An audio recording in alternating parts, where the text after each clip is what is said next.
Chủ điểm xu bông ở đây màu tí đó không con chẳng ngày đi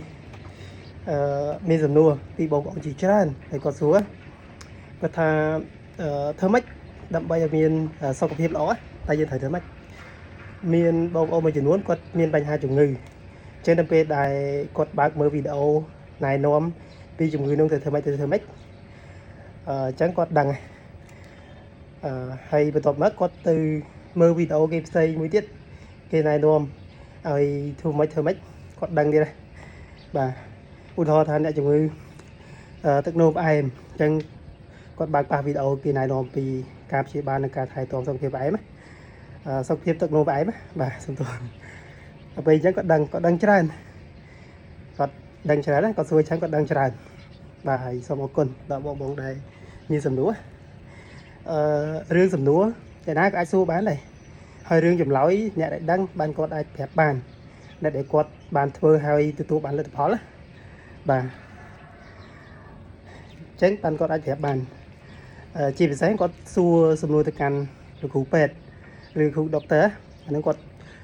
មានបទពិសោធន៍និងចំណេះដឹងទូលំទូលាយគាត់អាចពន្យល់យើងបានច្បាស់បានក្បោះបាយបាទបានក្បោះបាយល្អជាងណាបាទ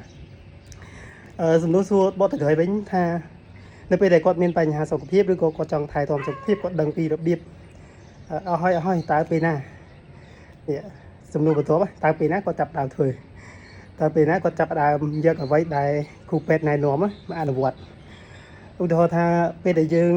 ឈឺយើងទៅពេទ្យអញ្ចឹងពេទ្យគាត់ណែនាំឲ្យយើងត្រូវធ្វើម៉េចខ្លះចំពោះបញ្ហាសុខភាពរបស់យើងបាទរឿងដែលខ្ញុំដឹងច្បាស់តែម្ដងគឺខ្ញុំបានជួបភាសាជាមួយនឹងគ្រូពេទ្យតលមកគាត់ទីមួយគាត់ឲ្យយើងហាត់ប្រាណបាទហាត់ប្រាណមួយថ្ងៃ30នាទីទៅហាត់ពេលព្រឹកបានពេលល្ងាចក៏បានដែរ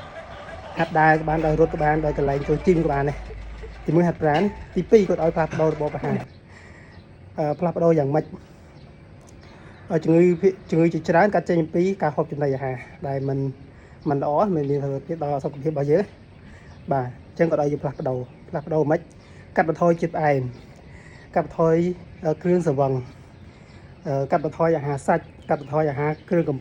អាហារកំប៉ុងអាហារម្សៅគឺគាត់ឲ្យកាត់បន្ថយអាទាំងអស់ហ្នឹងបាទអញ្ចឹងគាត់ណែនាំទី3គាត់ឲ្យយើងហាត់ឲ្យយើងផឹកទឹកឲ្យបានគ្រប់គ្រាន់បាទអញ្ចឹងមនុស្សស្រី2លីត្រកន្លះមនុស្សប្រុស3លីត្រកន្លះឡើងទៅបាទអញ្ចឹងយើងហូបទៅហើយរបៀបហូបទឹកឲ្យបានត្រឹមត្រូវគឺហូបពេលព្រឹកមុនពេលដែលយើងងើបពីគេងហូបមួយកែវទៅហើយមុនពេលយើងហូបបាយយើងហូបមួយកែវដែរទៅហើយពេលដែលយើងមុនចូលបន្ទប់មួយទឹកយើងហូបមួយកែវដែរហើយនៅពេលល្ងាចពេលយប់ហ្នឹងមុនយើងចូលគេងយើងហូបមួយកែវទៀតអាហ្នឹងហូបទឹកឲ្យបានគ្រប់គ្រាន់ទី4គឺគេបានគ្រប់គ្រាន់ចាំមួយថ្ងៃ8ម៉ោងបានពេញមកសុខភាពល្អហ្នឹងមកបាទចឹងរបៀបគេហ្នឹងគឺមុននឹងគេបងប្អូនបិទទូរស័ព្ទកន្លះម៉ោងដើម្បីឲ្យភ្នែករបស់យើងវាមានសំណើមពេលដែលយើងឈប់មើលទូរស័ព្ទភ្លាមយើងដេកភ្លាមក៏អត់ទាន់នេះដែរ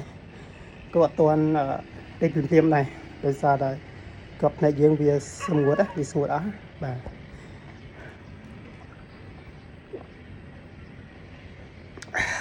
ខ្ញុំហាត់ប្រាណថ្ងៃទី5ហើយបាទយើងល្អសុខភាពល្អហាត់ប្រាណទៅតឹងស្បែកបាទតឹងស្បែកតឹងសាច់ដុំហើយសាច់ដុំហាត់ណៃល្អ